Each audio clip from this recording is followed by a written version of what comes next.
നമസ്തേ. നമ്മുടെയൊക്കെ ജീവിതത്തിൽ എത്ര ധനികനാണെങ്കിലും എത്ര പാവപ്പെട്ടവനാണെങ്കിലും ജീവിതത്തിന്റെ ഏതെങ്കിലും ഒരു ഘട്ടത്തിൽ ഒറ്റപ്പെടുന്ന അവസ്ഥ ഉണ്ടായിട്ടുണ്ടായിരിക്കും. ഈ ഒറ്റപ്പെടൽ എന്ന് പറയുന്നത് ചില സമയത്ത് മറ്റുള്ളവർ സമ്മാനിക്കുന്നതായിരിക്കും, ചിലപ്പോൾ സ്വയം തിരഞ്ഞെടുക്കുന്നതായിരിക്കും, അല്ലെങ്കിൽ എല്ലാവരും ഉണ്ട് എല്ലാമുണ്ട് എന്നിട്ടും ഒറ്റപ്പെട്ടതുപോലെ ഒരു അൺഫുൾഫിൽഡ് ആയിട്ടുള്ള ഒരു അവസ്ഥ നമുക്ക് ഫീൽ ചെയ്യുന്നതായിരിക്കും. എന്തു തന്നെയാണെങ്കിലും ഈ ഒരു ഒറ്റപ്പെടലിന്റെ അവസ്ഥ അല്ലെങ്കിൽ ഏകാന്തതയുടെ അവസ്ഥ എന്ന് പറയുന്നത് അത് സ്വയം തെരഞ്ഞെടുക്കുന്ന സമയത്ത് മനോഹരമാണ്. ചില ആളുകൾ ഇത്തരത്തിലുള്ള ഒറ്റപ്പെടലുകളെ വളരെ ഇഷ്ടപ്പെടാറുണ്ട്. എന്നാൽ ഭൂരിഭാഗം ആളുകൾക്കും ഒറ്റപ്പെടൽ എന്ന് പറയുന്ന സമയത്ത് ഒരു അൺഫുൾഫിൽഡ് ആയിട്ടുള്ള ഒരു അവസ്ഥ തോന്നുകയാണ്, അല്ലെങ്കിൽ ഒരു ബോറിംഗ് പോലെ ഫീൽ ചെയ്യുകയാണ്. ഇങ്ങനെയൊക്കെയുള്ള അവസ്ഥ ഉണ്ടാകുന്ന സമയത്ത് നമുക്ക് എന്താണ് ചെയ്യാനായിട്ട് സാധിക്കുക? ചിലർ പലപ്പോഴും എനിക്ക് ബോറടിക്കുന്നു എന്നൊക്കെ പറയുന്ന സമയത്ത് നമ്മൾ ഡീപ്പായിട്ടൊന്ന് വിശകലനം ചെയ്ത് കഴിഞ്ഞിട്ടുണ്ടെങ്കിൽ മനസ്സിലാക്കാൻ സാധിക്കുന്നത് ഭൂരിഭാഗ സമയങ്ങളിലും ഇവർക്ക് ഒറ്റപ്പെടൽ തന്നെയാണ് ഫീൽ ചെയ്യുന്നത്.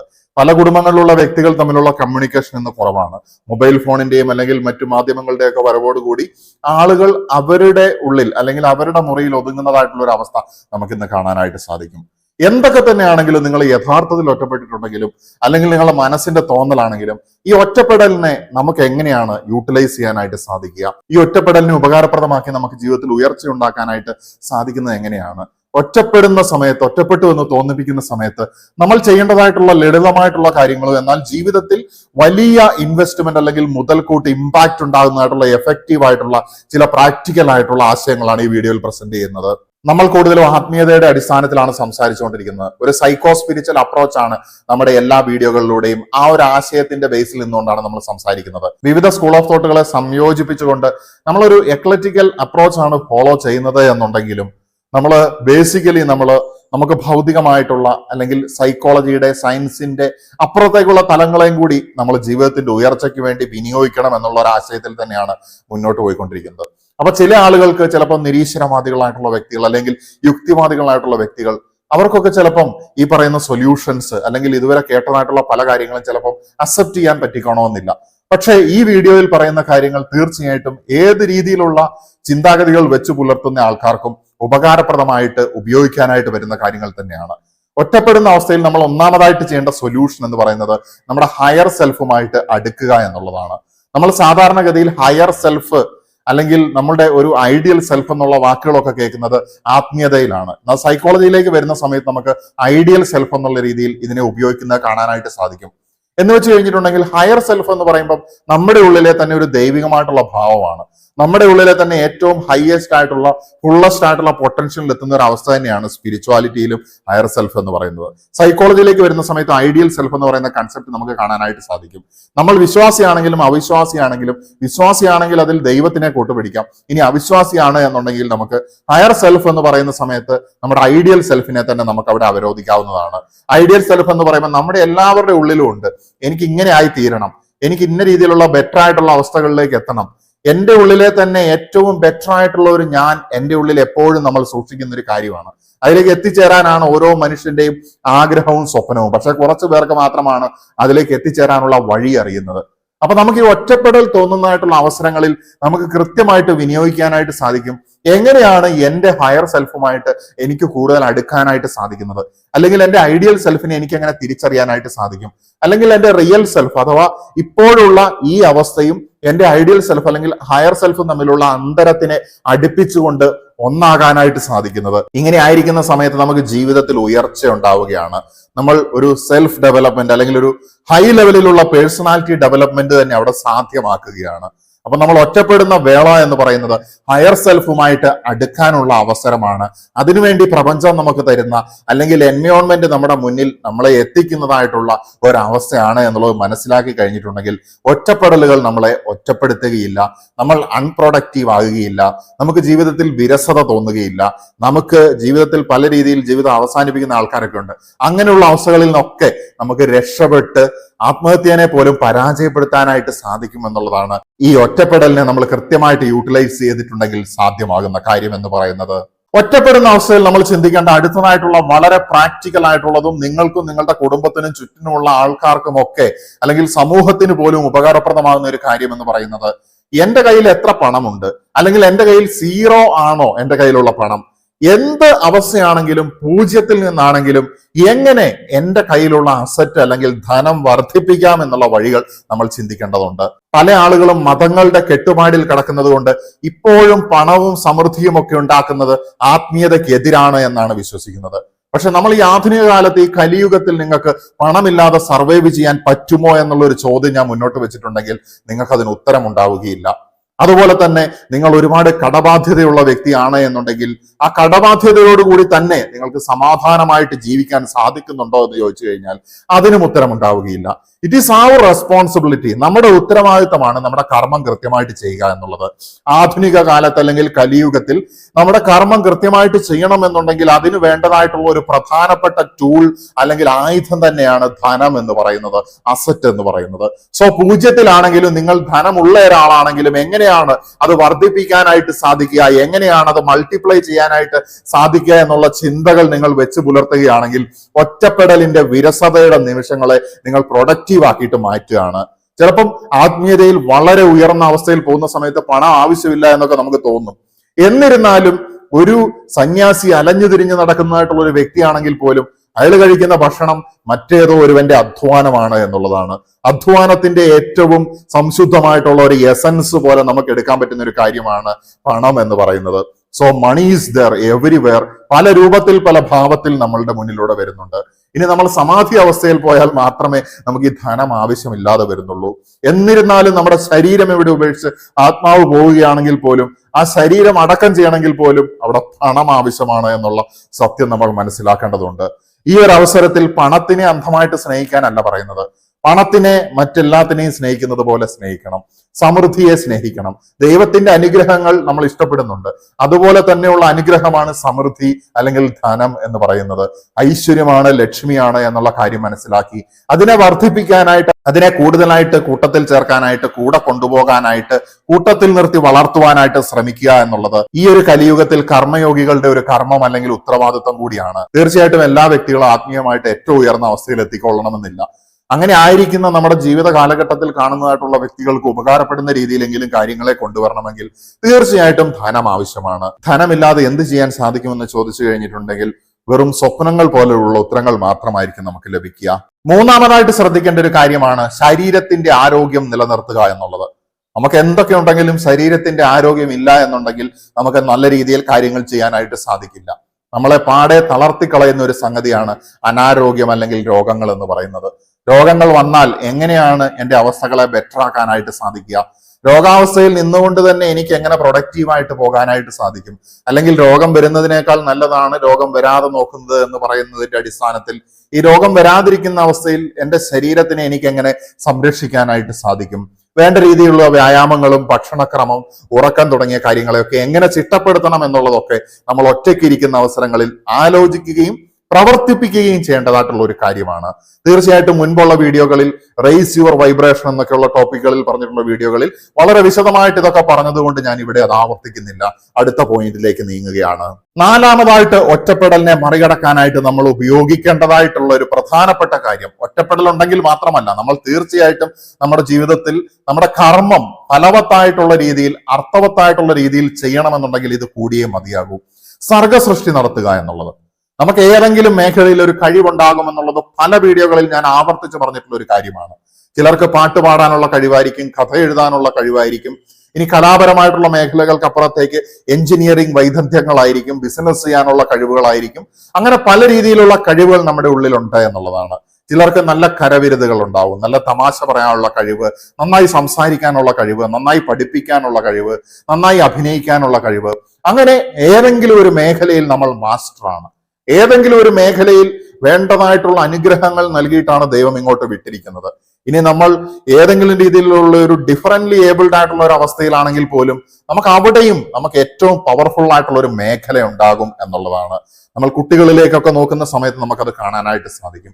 അതിനെ വളർത്തിക്കൊണ്ട് വരിക, പരിപോഷിപ്പിക്കുക, അതിന്റെ പ്രൊഡക്റ്റ് സമൂഹത്തിന് കൊടുക്കുക എന്നുള്ളത് ഒരു ഹ്യൂമൻ ബീയിങ് എന്നുള്ള നിലയിൽ നമ്മുടെ ഉത്തരവാദിത്തമാണ് എന്നുള്ളതാണ് നമുക്ക് മനസ്സിലാക്കാനായിട്ട് സാധിക്കുന്നത്.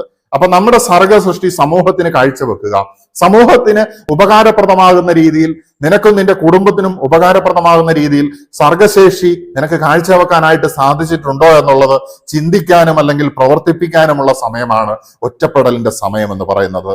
അഞ്ചാമത്തെ കാര്യം എന്ന് പറയുന്നത് വളരെ രസകരവും പ്രധാനപ്പെട്ടതും വളരെയധികം പ്രായോഗികവുമായിട്ടുള്ള ഒരു കാര്യമാണ്. നമ്മൾ ഏത് മേഖലയിൽ പ്രവർത്തിക്കുകയാണെങ്കിലും നമ്മുടെ സർഗശേഷി എന്താണെന്നുള്ളത് നമ്മൾ കണ്ടെത്തി അതിൽ പ്രവർത്തിക്കുന്ന സമയത്ത് പോലും ചില സമയത്ത് ഇനി മുന്നോട്ടുള്ള വഴി എന്ത്, എങ്ങനെ മുന്നോട്ട് പോകും, അടുത്ത സൃഷ്ടി എനിക്ക് എങ്ങനെ നടത്തണം എന്നൊക്കെയുള്ള ചിന്തകൾ ചിലപ്പം നമ്മളെ അലട്ടിക്കൊണ്ടേയിരിക്കും. അങ്ങനെ ആകുന്ന സമയത്ത് നമ്മൾ നമ്മളെ തന്നെ നഷ്ടപ്പെടുത്തേണ്ടതുണ്ട്. ചുരുക്കി പറഞ്ഞിട്ടുണ്ടെങ്കിൽ you have to lose yourself to find yourself. നമ്മളെ തന്നെ നഷ്ടപ്പെടുത്തണം, നമ്മളെ കണ്ടെത്തണം എന്നുണ്ടെങ്കിൽ, പുതിയ നമ്മളെ കണ്ടെത്തണം എന്നുണ്ടെങ്കിൽ. അങ്ങനെ ആകുന്ന സമയത്ത് എന്താണ് നമുക്ക് ചെയ്യാനായിട്ട് സാധിക്കുക? എപ്പോഴും ഒരേ ഏരിയയിൽ തന്നെ ചിന്തിച്ചുകൊണ്ടിരുന്നാൽ ചിലപ്പോൾ നമുക്ക് മുന്നോട്ട് പോകാനായിട്ട് സാധിക്കില്ല. നമ്മുടെ ക്രിയേറ്റിവിറ്റി ബ്ലോക്ക് ആയതുപോലെ തോന്നും, നമ്മൾ അൺപ്രൊഡക്റ്റീവ് ആയിട്ടുള്ളതുപോലെ നമുക്ക് ഫീൽ ചെയ്യും. ആ സമയത്ത് നമ്മൾ പുറത്തേക്കൊരു യാത്ര പോവുകയാണ്. യാത്ര എന്ന് പറയുന്നത് പല രീതിയിലുണ്ട്. ചില ആളുകൾക്ക് യാത്ര ഭയങ്കര ഇഷ്ടമായിരിക്കും, ചില ആളുകളെ സംബന്ധിച്ചിടത്തോളം യാത്ര വളരെ ക്ലേശകരമായിരിക്കും, ചിലരെ സംബന്ധിച്ചിടത്തോളം മറ്റുള്ളവരുടെ കൂടെ യാത്ര ചെയ്യുന്നതായിരിക്കും ഇഷ്ടം, മറ്റു ചിലരാകട്ടെ ഏകാഗിയായിട്ട് ഒറ്റയ്ക്ക് യാത്ര ചെയ്യുന്നതായിരിക്കും ഇഷ്ടം. യാത്രയ്ക്ക് സാധാരണഗതിയിൽ പണം ആവശ്യമാണ്. എന്നിരുന്നാലും പണമില്ലാതെയുള്ള യാത്രയും നമുക്ക് സാധ്യമാണ്. നമ്മുടെ വീട്ടിൽ നിന്നിറങ്ങി മനോഹരമായിട്ടുള്ള വഴിയിലൂടെ ദൂരേക്ക് നടന്നുപോയി വൈകുന്നേരം തിരിച്ചെത്തുന്നത് വലിയ പണച്ചെലവില്ലാത്തൊരു യാത്രയാണ്. ഭക്ഷണവും വെള്ളവും മാത്രമേ നമുക്ക് ആ സമയത്ത് ആവശ്യമുള്ളൂ, അല്ലെങ്കിൽ നമുക്ക് താൽക്കാലിക ഷെൽട്ടറുകൾ മാത്രമേ ആവശ്യമുള്ളൂ. അങ്ങനെയുള്ള നടത്തങ്ങൾ, നമുക്ക് പോയി തിരിച്ചു വരാൻ പറ്റുന്നതായിട്ടുള്ള നടത്തങ്ങൾ നമുക്ക് ചെയ്യാവുന്നതാണ്. ചില വ്യക്തികൾ സംഗീതം ഇഷ്ടപ്പെടുന്ന ആൾക്കാർ, ഭൂരിപക്ഷം ആൾക്കാർക്കും ഇന്ന് സംഗീതം ഇഷ്ടമാണ്. സംഗീതം കേട്ടുകൊണ്ടാണ് നടക്കുന്നതെങ്കിലോ അത് തീർച്ചയായിട്ടും നമുക്കൊരു പുതിയ ഊർജം പകരും എന്നുള്ളതാണ്. ഇനി നടത്തത്തിനപ്പുറത്തേക്ക് സ്വന്തമായിട്ടൊരു സൈക്കിൾ ഉണ്ടെങ്കിൽ ഒരു സൈക്കിൾ സവാരി തന്നെ നമുക്ക് നടത്താനായിട്ട് സാധിക്കും. രാവിലെ ഇറങ്ങിക്കഴിഞ്ഞാൽ വൈകുന്നേരം വരെ ചുറ്റിക്കറങ്ങി നാട്ടിൻപുറങ്ങളിലൂടെയും അല്ലെങ്കിൽ മനോഹരമായിട്ടുള്ള വഴികളിലൂടെയും പോയി നമുക്ക് തിരിച്ചു വരാനായിട്ട് സാധിക്കും. ഇനി മറ്റു രീതിയിലുള്ള കാർ പോലെയുള്ള വാഹനങ്ങൾ ഉള്ളവരാണെങ്കിൽ അതും ഉപയോഗിക്കാവുന്നതാണ്. പണച്ചെലവ് കുറച്ച് കൂടുമെന്ന് മാത്രം. അതുപോലെ തന്നെ നമ്മൾ പബ്ലിക് ട്രാൻസ്പോർട്ടേഷൻ ഇഷ്ടപ്പെടുന്ന ആൾക്കാരാണെങ്കിൽ അവർക്ക് അതും ഉപയോഗിക്കാവുന്നതാണ്. KSRTC പോലുള്ള സർവീസുകൾ ഇന്ന് കേരളത്തിൽ ഉടനീളം വിനോദയാത്ര വളരെ ചുരുങ്ങിയ ചെലവിൽ കൊണ്ടുപോകുന്ന കാഴ്ചകളൊക്കെ രസകരമായിട്ടുള്ള രീതിയിൽ നമുക്ക് കാണാനായിട്ട് സാധിക്കുന്നുണ്ട്. തീർച്ചയായിട്ടും നമ്മൾ സപ്പോർട്ട് ചെയ്ത് കൊടുക്കേണ്ടതായിട്ടുള്ള, ഒരു പൗരന് സപ്പോർട്ട് ചെയ്ത് കൊടുക്കാൻ പറ്റുന്നതും എന്നാൽ അവന് വിനോദം ലഭിക്കുന്നതുമായിട്ടുള്ള ഒരു ഗവൺമെന്റിന്റെ ഇനിഷ്യേറ്റീവാണ് അത് എന്നുള്ളത് നമുക്ക് മനസ്സിലാക്കാനായിട്ട് സാധിക്കും. അതുപോലെ തന്നെ മൈസെൽഫ്, എനിക്ക് ഒരു സമയത്ത് ഒരു അൺപ്രൊഡക്റ്റീവ് ആയിട്ടുള്ള ഒരു അവസ്ഥ ഫീൽ ചെയ്ത സമയത്ത് ഞാൻ ചെയ്തിരുന്ന ഒരു കാര്യം, എങ്ങനെ എന്നെ തന്നെ ഫില്ല് ചെയ്യാൻ പറ്റുമെന്നുള്ളത് ചിന്തിച്ചപ്പോൾ ഒരു സൈക്കിൾ എടുത്ത് ചെറിയൊരു പാട്ടും വെച്ചുകൊണ്ട് അങ്ങനെ അങ്ങ് സഞ്ചരിക്കുകയായിരുന്നു. രാവിലെ മുതൽ വൈകുന്നേരം വരെ നാട്ടിൻപുറത്തും നമുക്കറിയുന്നതും അറിയാത്തതുമായിട്ടുള്ള എല്ലാ വഴികളും എക്സ്പ്ലോർ ചെയ്ത് തിരിച്ചു വരുന്ന സമയത്ത് നമുക്ക് കുറെ വ്യക്തികളുടെ മുഖങ്ങൾ, കുറെ ആൾക്കാരുമായിട്ടുള്ള ഇന്ററാക്ഷൻ, കുറെ അനുഭവങ്ങളൊക്കെ നമുക്ക് പ്രകൃതിയിൽ നിന്ന്, നമ്മുടെ ചുറ്റുപാടുകളിൽ നിന്ന് കിട്ടുകയാണ്. അങ്ങനെ ആയിരിക്കുന്ന അവസ്ഥയിൽ നമ്മൾ ആയിക്കൊണ്ടിരുന്ന ട്രാക്കിൽ നിന്നൊന്ന് മാറുന്ന സമയത്ത് നമുക്ക് വീണ്ടും കൂടുതൽ പവർഫുൾ ആയിട്ട് നമ്മുടെ ട്രാക്കിലേക്ക് തിരിച്ചു വരാനായിട്ട് സാധിക്കും. നമുക്ക് മാറ്റം ആവശ്യമാണെങ്കിൽ അത് എടുക്കാനുള്ള ഒരു ബ്രേക്ക് ആയിട്ടൊക്കെ ഈ സമയത്തിനെ നമുക്ക് ഉപയോഗപ്പെടുത്താവുന്നതാണ്. അതുകൊണ്ട് ഇത്തരത്തിലുള്ള വിനോദങ്ങൾ, വിനോദയാത്രകൾ അത് പ്രകൃതിയുമായിട്ട് ഇണങ്ങി എക്കോ ടൂറിസം പോലുള്ള കാര്യങ്ങൾ അല്ലെങ്കിൽ പ്രകൃതിയുമായിട്ട് ഇണങ്ങിയ യാത്രകളാണെങ്കിൽ കൂടുതൽ മനോഹരമാകും എന്നുള്ളതാണ്. അപകടങ്ങളും അഡ്വഞ്ചറും എന്നതിനപ്പുറത്തേക്ക് സമാധാനപൂർവ്വമായിട്ടുള്ള ഒരു യാത്ര ഒറ്റയ്ക്കോ അല്ലെങ്കിൽ സുഹൃത്തുക്കളായിട്ടോ നമുക്ക് ചെയ്യാവുന്നതാണ്. ഒറ്റപ്പെട്ട അവസ്ഥയിൽ ഭൂരിഭാഗം ആളുകൾക്കും ആരും കൂട്ടത്തിനൊന്നും വരാനുണ്ടാവില്ല. അതുകൊണ്ട് ഒറ്റയ്ക്ക് യാത്ര ചെയ്യുക, ഒറ്റയ്ക്ക് കാര്യങ്ങൾ എൻജോയ് ചെയ്യുക, ഒറ്റയ്ക്ക് മനോഹരമായിട്ടുള്ള കാഴ്ചകൾ കാണുക, ഒറ്റയ്ക്ക് ഒരു ഭക്ഷണശാലയിൽ പോയിട്ട് ഭക്ഷണം കഴിക്കുക. ഇങ്ങനെയൊക്കെ ചെയ്യാൻ സാധിക്കുകയാണെങ്കിൽ നിങ്ങൾ പവർഫുൾ ആയിട്ടുള്ള ഒരു ഇൻഡിവിജ്വൽ തന്നെയാണ്. അടുത്തതായിട്ട് നമുക്ക് ചെയ്യാൻ പറ്റുന്നതായിട്ടുള്ള ഒരു കാര്യമാണ് അറിവ് സമ്പാദിക്കുക എന്നുള്ളത്. നമുക്ക് താല്പര്യമുള്ള മേഖലകൾ ഉണ്ടായിരിക്കും, അല്ലെങ്കിൽ എനിക്ക് കൂടുതൽ അറിവ് ഉണ്ടാകണമെന്ന് ഞാൻ ആഗ്രഹിച്ചിട്ടുള്ള ചില മേഖലകൾ ഉണ്ടായിരിക്കും. ഈ മേഖലകളിലെ കാര്യങ്ങളെ മനസ്സിലാക്കുക എന്നുള്ളത്. ചില ആളുകളെ സംബന്ധിച്ചിടത്തോളം അവരുടെ പാഷൻ എന്താണെന്ന് കണ്ടെത്താൻ പറ്റിയിട്ടുണ്ടാവില്ല. അവർക്കൊരു സെറ്റ് ഓഫ് ആശയങ്ങൾ അവരുടെ മുന്നിലുണ്ടാവും, പല കാര്യങ്ങൾ അവർക്ക് താല്പര്യമുള്ളതുണ്ടാവും.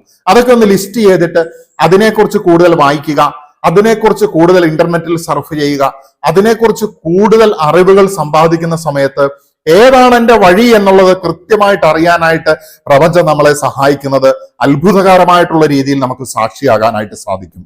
ഇനി ഏഴാമത്തെ ഒരു കാര്യം എന്ന് പറയുന്നത് ഇവോൾവ് ചെയ്യുക എന്നുള്ളതാണ്, വളരുക എന്നുള്ളതാണ്, പേഴ്സണാലിറ്റിയെ വളർത്തുക. ഈ പറഞ്ഞ പല കാര്യങ്ങൾ നമ്മുടെ പേഴ്സണാലിറ്റിയെ വളർത്താൻ സഹായിക്കും. അതിനപ്പുറത്തേക്കുള്ള ഘടകങ്ങളുമുണ്ട്. അത് ഏതെന്നുള്ളത് കണ്ടെത്തുക. ഒരുപാട് കാര്യങ്ങൾ ഈ ചാനലിൽ വിശദീകരിച്ചിട്ടുണ്ട് പേഴ്സണാലിറ്റി ഡെവലപ്മെന്റിലേക്ക് കോൺട്രിബ്യൂട്ട് ചെയ്യുന്നതായിട്ടുള്ളത്. പേഴ്സണാലിറ്റി മാത്രമല്ല, നമ്മളുടെ മൈൻഡ് സെറ്റിനെയും കൂടി നമ്മൾ ഇവോൾവ് ചെയ്യേണ്ടതായിട്ടുണ്ട്. നമ്മുടെ ശരീരത്തിന് വേണ്ടതായിട്ടുള്ള കാര്യങ്ങളായിരിക്കും ചിലപ്പോൾ യാത്ര. മനസ്സിനെ അത് ഡയറക്ട്ലി അല്ലെങ്കിലും മനസ്സിനും അത് സന്തോഷം തരുന്നു എന്നുള്ളതാണ്. ഇമോഷൻസിനെ ബാലൻസ് ചെയ്യാൻ സഹായിക്കുന്നു. എന്നാൽ പ്യുവർലി നമ്മളുടെ മനസ്സിന് നല്ല രീതിയിലുള്ള എഫക്റ്റ് കൊടുക്കുന്നതായിട്ടുള്ള സംഗതിയാണ് മെഡിറ്റേഷൻ എന്ന് പറയുന്നത്. മനസ്സ് ശാന്തമാകുന്ന സമയത്ത് നമ്മുടെ ശരീരം ശാന്തമാവുകയാണ്, നമ്മുടെ ബ്രെയിൻ ശാന്തമാവുകയാണ്, നമ്മുടെ ഇലക്ട്രോ കെമിക്കൽ ആക്ടിവിറ്റീസ് ബാലൻസ് ആവുകയാണ്. ഓരോ ദിവസവും മുനിമാർ തപസ് ചെയ്യുന്ന പോലെ ഒരുപാട് മണിക്കൂർ കാട്ടിൽ പോയി ഒന്നും തപസ് ചെയ്യേണ്ട ആവശ്യമില്ല. നിങ്ങളുടെ ബെഡ്റൂമിലാണെങ്കിലും നിങ്ങൾ ഇരിക്കുന്ന ബെഡിലാണെങ്കിലും അവിടെ ഇരുന്നു കൊണ്ട് 10-20 മിനിറ്റ് നേരം നമുക്ക് സമാധാനത്തോടു കൂടി കണ്ണടച്ചിരിക്കാനായിട്ട് സാധിക്കുന്നുണ്ടോ? മെഡിറ്റേഷൻ ചെയ്യുന്ന സമയത്ത് പല കാഴ്ചകൾ വിഷ്വലൈസേഷനൊന്നും ഫോഴ്സ്ഫുൾ ആയിട്ട് വരുത്തേണ്ട ആവശ്യമില്ല. ശാന്തമായിട്ട് കണ്ണുകൾ അടച്ചിരിക്കുന്ന സമയത്ത് നിങ്ങൾക്ക് ഒരു ഫീലിംഗും തോന്നേണ്ട ആവശ്യമില്ല. ശൂന്യതയായിക്കൊള്ളട്ടെ നിങ്ങൾക്ക് ഫീൽ ചെയ്യുന്നത്. എന്നിരുന്നാലും നിങ്ങൾ 20 മിനിറ്റ് നേരം മിനിമം അങ്ങനെ ഇരിക്കുകയാണെങ്കിൽ അതിന്റെ എഫക്റ്റ് നമുക്ക് തിരിച്ചറിയാനായിട്ട് സാധിക്കുമെന്നുള്ളതാണ്. ധ്യാനം നമ്മളുടെ മനസ്സിനെ ശക്തിപ്പെടുത്തുന്നു, നമ്മുടെ ആത്മാവിന് തുറവി കൊടുക്കുകയാണ്, നമ്മുടെ ശരീരത്തിനെ അത് ശാന്തമാക്കുകയുമാണ്. പല രീതിയിലുള്ള ധ്യാനങ്ങൾ എങ്ങനെയാണ് ചെയ്യേണ്ടത് എന്നുള്ളത് ഈ ചാനലിൽ മറ്റു വീഡിയോകളിൽ കൂടെ വിശദീകരിച്ചിട്ടുണ്ട്.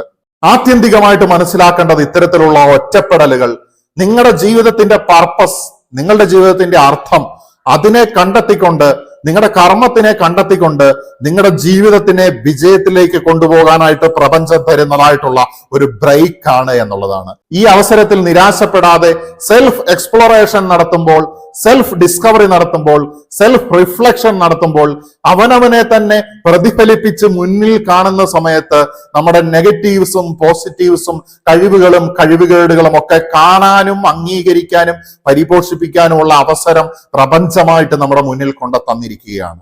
അതുകൊണ്ട് ഒറ്റപ്പെടൽ എന്ന് പറയുന്നത് നിരാശപ്പെടേണ്ട സമയമല്ല. എന്റെ ജീവിതത്തിന് അടുത്ത ലെവലിലേക്ക് ലിഫ്റ്റ് അപ്പ് ചെയ്യാനായിട്ട് പ്രപഞ്ചം എന്റെ മുന്നിലേക്ക്, ക്രിയേറ്ററിന്റെ മുന്നിലേക്ക് തന്നതായിട്ടുള്ള, എൻവയോൺമെന്റ് എന്റെ മുന്നിലേക്ക് തന്നതായിട്ടുള്ള, ഞാൻ ഫിറ്റസ്റ്റ് ആണോ, എനിക്ക് സർവൈവ് ചെയ്യാൻ കഴിയുമോ എന്ന് പ്രകൃതി എന്നെ ടെസ്റ്റ് ചെയ്യാനായിട്ട് തന്നതായിട്ടുള്ള ഒരവസരമാണെന്നുള്ളതും അടുത്ത ലെവലിലേക്ക് ഉയരാനായിട്ടുള്ള ഒരു താക്കോലാണ് എന്നുള്ളത് നമ്മൾ മനസ്സിലാക്കേണ്ടിയിരിക്കുന്നു. തീർച്ചയായിട്ടും ഈ രഹസ്യങ്ങൾ മനസ്സിലാക്കിയിട്ടുണ്ടെങ്കിൽ ഒറ്റപ്പെടൽ എന്ന് പറയുന്നത് ഒരു നെഗറ്റീവ് മീനിങ്ങിൽ ഒരിക്കലും നിങ്ങൾക്ക് ഫീൽ ചെയ്യുകയില്ല. അതുകൊണ്ട് ഓരോ നിമിഷങ്ങളെയും നിങ്ങൾക്ക് മനോഹരമാക്കാനായിട്ട് സാധിക്കട്ടെ. മനോഹരമായിട്ടുള്ള നിമിഷം നമ്മളിലേക്ക് വന്നു ചേരുകയില്ല, നമ്മുടെ മുന്നിലുള്ള നിമിഷത്തിനെ എടുത്ത് മനോഹരമാക്കുകയാണ് വേണ്ടത് എന്ന് ഓർമ്മിപ്പിച്ചുകൊണ്ട് നിർത്തുകയാണ്. നമസ്തേ.